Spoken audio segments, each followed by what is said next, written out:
Section 1.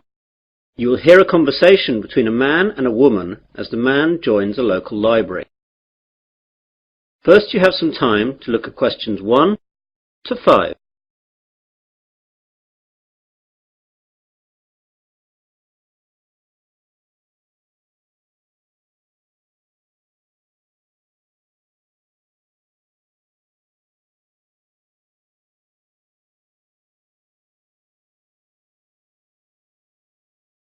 You will see that there is an example.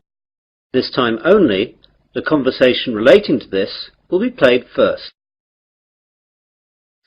Hello, I'm new in the area and I'd like to join the library, please. That's no problem. Let me get an application form. Here we are. Now, all we have to do is fill this in and then I'll get you to sign it and you'll be a member. Great. Now then, what's your full name? Peter Adrian Camden. How do you spell Camden? C-A-M-D-E-N. C-A-M-D-E-N? Yes, that's right. So, Camden is the correct answer. Now we begin. You should answer the questions as you listen, as the recording is not played twice. Listen carefully to the conversation and answer questions 1 to 5. Hello, I'm new in the area and I'd like to join the library, please. That's no problem. Let me get an application form. Here we are. Now, all we have to do is fill this in and then I'll get you to sign it and you'll be a member. Great. Now then, what's your full name? Peter Adrian Camden. How do you spell Camden? C-A-M-D-E-N. C-A-M-D-E-N? Yes, that's right. Right. And what's your address? Flat 5, 53 Green Street, Finsbury. OK, got that. That's near here, isn't it? Yes, just 5 minutes walk. What's the postcode? 7424. 7434. Got that now. Now, can you tell me your date of birth? 8th of July 1976. And what's your telephone number? Well, I don't have a home number, but I've got a mobile. That'll do fine. It's 06634 982 746. Did you get that? Some of it. Can you say it again? The code's 06634 and the number's then 982 746. Right. That's almost it. Now I need some kind of identification to prove where you live. Do you have a driving licence or a passport or anything like that? I'm afraid that everything I have has got my old address on it. Do you need it now? No, not now, but you won't be able to take anything out until we see that. Wait a minute. I've got a letter addressed to me here that arrived this morning. Will that do? Oh yes, that's a good idea. That will be fine. Let's look. OK, well that's finished. Before the conversation continues, you have some time to look at questions 6 to 10.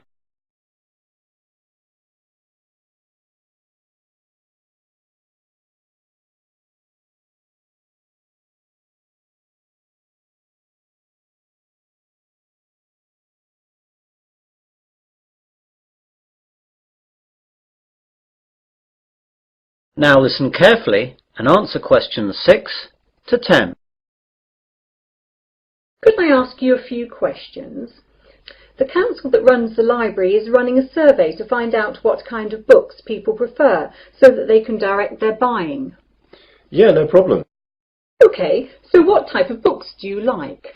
Well, I'm very keen on mysteries. You know, when a detective is trying to find out who did the murder. Historical novels interest me too. Romance, never. My sister loves them, but they bore me to tears. I quite like books on animals too. I get them out sometimes. Not science fiction either. Too weird. Well, I think that's it then. Good. Oh, do you charge anything? The library is free unless you want to rent out some of our videos or DVDs.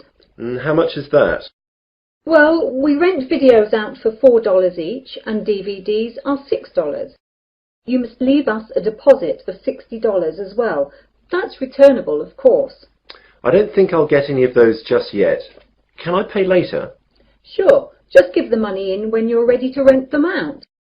Well, thanks very much. You've been very helpful. I might take a book out now for the weekend, if that's okay. Go ahead. Well, goodbye. That is the end of section 1. You will now have half a minute to check your answers.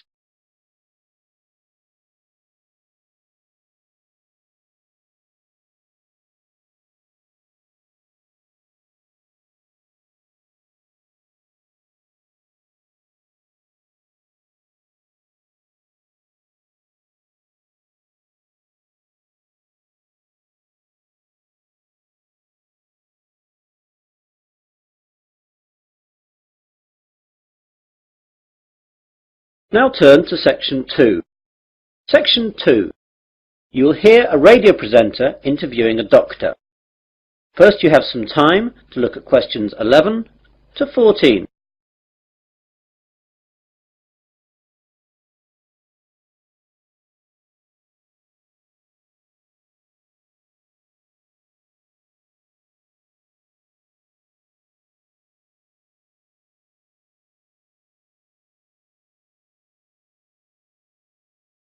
Now listen carefully to the interview and answer questions 11 to 14. Hello everyone. I've just been joined in the studio by Dr. Matthew Johnson. Dr. Johnson works at the Wesley General Hospital and he's here today to tell us all about giving blood. Good morning, Matthew. Good morning. So Matthew, why is it important for us to give blood? Donating blood is not important. It's actually vital that people do this. Without donated blood, thousands of people would die every year, and it's something that could affect everyone. We all expect blood to be there for us, but barely a fraction of those who can give do. Yet, sooner or later, virtually all of us will face a time of great vulnerability in which we will need blood, and that time is all too often unexpected. The need for blood is great. On any given day, an average of 38,000 units of red blood cells are needed. Blood transfusions are often needed for victims of things such as accidents and burns, heart surgery, organ transplants, and patients receiving treatment for leukemia, cancer or other diseases. In 2002, nearly 29 million units of blood components were transfused. And with an aging population and advances in medical treatments and procedures requiring blood transfusions, the demand for blood continues to increase. We really need that much? Yes, and we need it now. Blood supplies nationwide have reached critically low levels, with less than 1 day's supply of several blood types.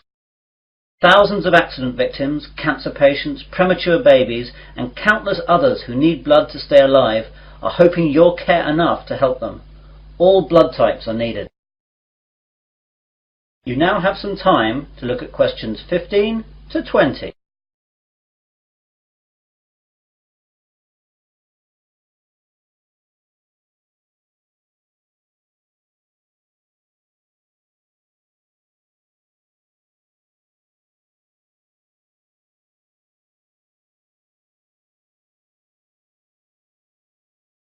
Now listen to the rest of the conversation and answer questions 15 to 20. What are the different types? It's a bit more complicated than that. First we collect the whole blood from donors, and then it's sorted into the different types, which are basically O, A, B or AB, though there are also divisions here. Then the blood is split into its constituent parts. We divide it into 4 basic parts. First there are the red blood cells, then the white blood cells, then things called platelets, and finally plasma. This is shipped off to hospitals where they use the blood parts that the patients need. What are the different parts used for? Well, as I said before, the whole blood is your blood in its natural state, and something we rarely use. It's much more useful to us to have it separated into its component parts. Red blood cells are what everyone associates with blood, i.e. it's red. It's widely used to replace lost blood during surgery or when people hemorrhage. Its main function is to carry oxygen to cells. White blood cells are the most important part of the body's immune system, and they're used for patients whose normal defense systems aren't working properly. Platelets are crucial for making your blood clot, and we need to give them to patients who suffer from illnesses that deplete their natural levels of platelets, or they will bleed to death. Finally, plasma is what carries the other parts of blood around, and needs to be administered with any of the other components. Take away the red blood cells, and this is actually yellow. So that's what blood is all about. Now, you're here in Wesley today to collect blood. Can you tell us where and when we can donate? Of course. We're set up here today, that's Wednesday, and for the next 2 days at Wesley General Hospital at the outpatients department. Come along between 9 a.m. and 4:30 p.m. and we'll be able to deal with you within 1 hour. And let me tell you a few things that will calm your fears about giving blood. Aside from a brief needle prick, it doesn't hurt to give blood. Your body will replace the blood you donate within days of your donation. And finally, you can't catch AIDS, hepatitis, or any other disease by giving blood. And of course, you get a cup of tea and a biscuit afterwards. And can anyone give blood? Almost everyone. Donors must be in generally good health, be at least 17 years of age, weigh no less than 110 pounds, have not received a tattoo within the past year, and not have donated whole blood within the past 56 days. We screen donors with a series of questions before we take the blood, so if you're unsure, come down and we'll let you know. Please come down and see us. Remember, if you can donate 1 pint of blood, this can save up to 3 lives. Well, thanks, Matthew. I, for one, will definitely be going down to Wesley General to donate. That is the end of section 2. You will now have half a minute to check your answers.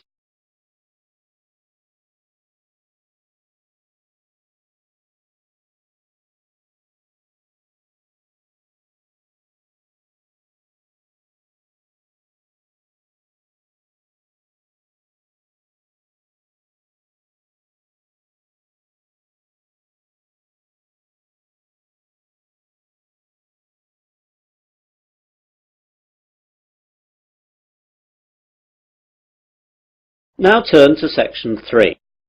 Section 3. You will hear a conversation between 3 people about use of university computers. First, you have some time to look at questions 21 to 27.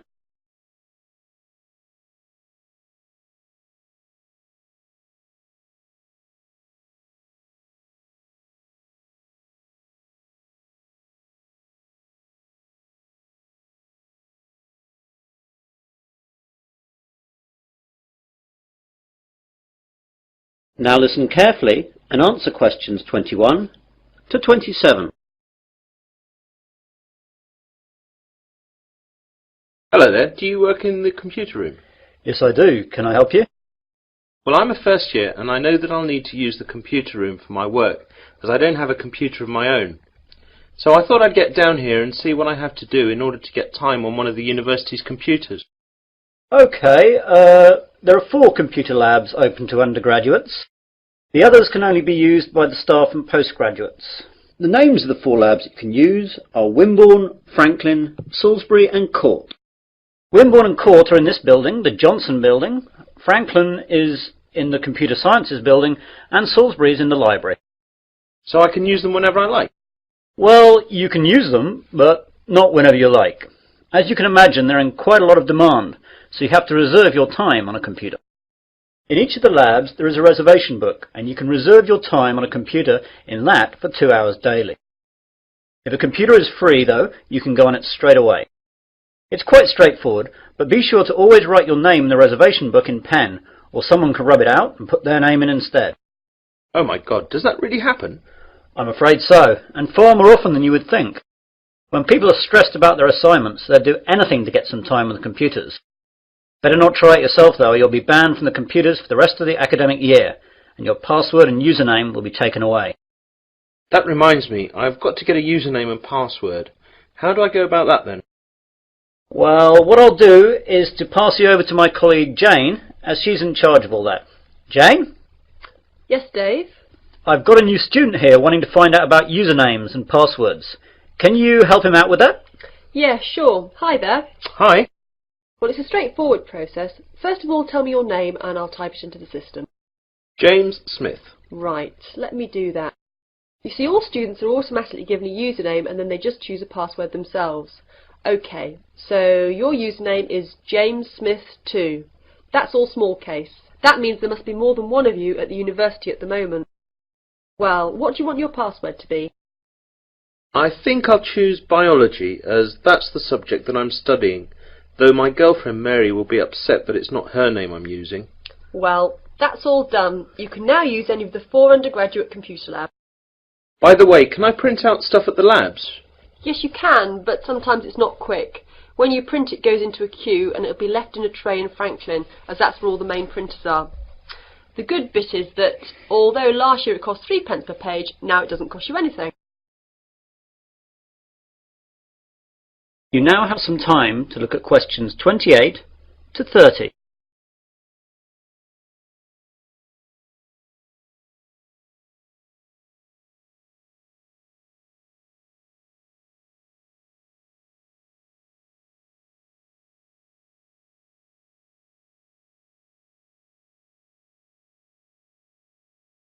Now listen to the rest of the conversation and answer questions 28 to 30.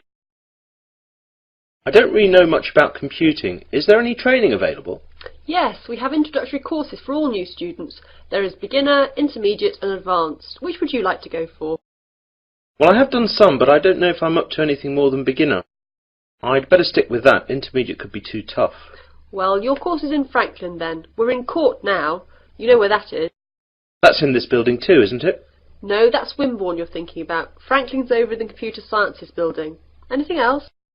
I don't know what time the course starts. Let's have a look then. Advanced starts at 4:30 in the afternoon on Mondays, but yours is the day after at 5 in the afternoon. Are there any other times, as I've got a part-time job then? Yes, you could try Thursday at 2 p.m. How's that? Even worse, as I've a tutorial then. Anything else? No, that's it. I'll have to rearrange work then. I can't miss the tutorial. That is the end of section 3. You will now have half a minute to check your answers.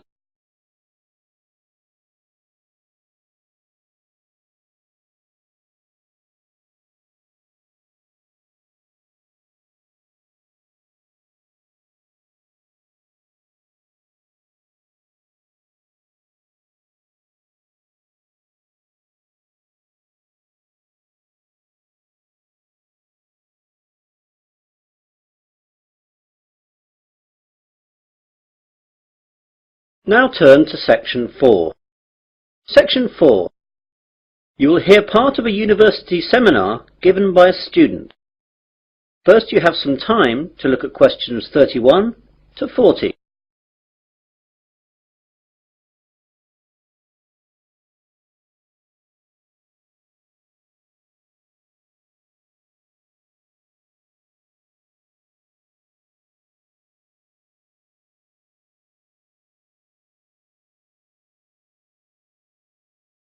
Now listen carefully and answer questions 31 to 40. Good afternoon, everyone.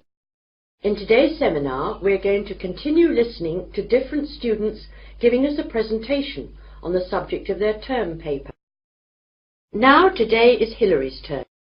So, what are you going to talk about today, Hillary?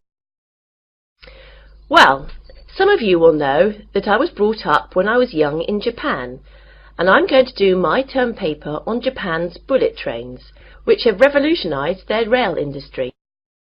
Japan's main island, Honshu, is covered by a network of high-speed train lines that connect Tokyo with most of the island's major cities and Fukuoka on the island of Kyushu.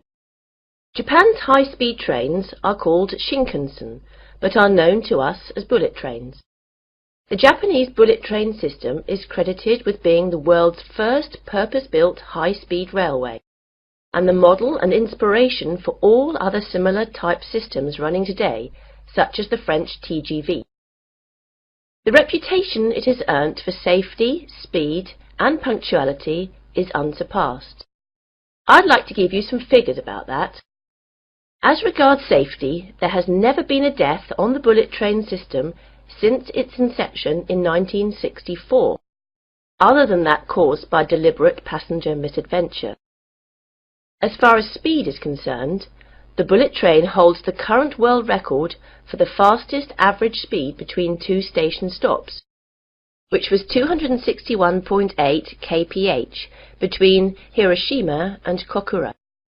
The train travelled 192 kilometres in 44 minutes.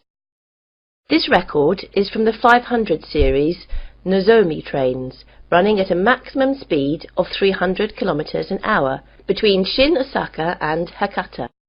I'll talk more about them later. The punctuality puts European train services to shame. Most trains arrive at their destination after several hours to within the second. In 1 year, the total time that all bullet trains were late by was 12 seconds. This statistic is hard to believe, but it would be difficult to prove otherwise, and that's what the rail authorities in Japan have told us. Now I'd like to tell you a bit about their history. The first bullet train was introduced in 1964 by Central and West Japan Railways for the Tokyo to Osaka route. Most of these old trains have now been discontinued. There have been several bullet train models since then. The most recent ones have been the 300, 500 and 700 series, and it's the 500 series one that can travel at 300 kph. The bullet trains operating in Japan today are of the three following categories: Nozomi, Hikari and Kodama. The Nozomi trains stop only at the most important stations and reach Osaka from Tokyo in only about 2.5 hours, and it's the most modern of bullet trains that serve as Nozomi. Hikari trains stop a little bit more frequently than Nozomi trains and need roughly 3 hours to reach Osaka from Tokyo. Kodama trains stop at all stations, and they are the local trains among bullet trains. Older models of bullet trains serve as Kodama. I'd like now to talk a little bit about the technology involved in bullet trains. The Shinkansen bullet trains consist of electrically powered cars. That means basically all individual cars are equipped with electric motor driving systems. This is in contrast to locomotive trains, in which the locomotive pulls the passenger coaches. The realization of the high-speed Shinkansen with the electric train system had a great significance. The French Train à Grande Vitesse, or TGV, runs on a centralized power system, in which the heavyweight, high-output locomotives at both ends pull the passenger coaches. It's a system suitable to European railways, which run basically on straight tracks in wide plains with solid foundations. However, it is unsuitable in Japan, where the ground is flimsy and the tracks full of curves and undulations, and intercity distances are short, making it necessary for the trains to accelerate and decelerate frequently. One of the advantages of the electric car system is that the motor functions as a brake to reduce the speed of the train. When the power feed to the electric car motors is stopped, the wheels continue revolving, keeping the motors rotating, resulting in electricity generation by magnetic induction. As the force acts in the direction opposite to the axle's motion, it functions as a brake to the train. All the motors equipped on each coach can be utilized effectively to reduce the speed, making the electric train system advantageous on Japanese railways, which involve frequent deceleration and acceleration. In addition, by virtue of the remarkable progress achieved recently in semiconductor technologies, the electric train system has undergone tremendous improvements in power, operability and safety administration, so the system is becoming increasingly advantageous. That is the end of section 4. You'll now have half a minute to check your answers.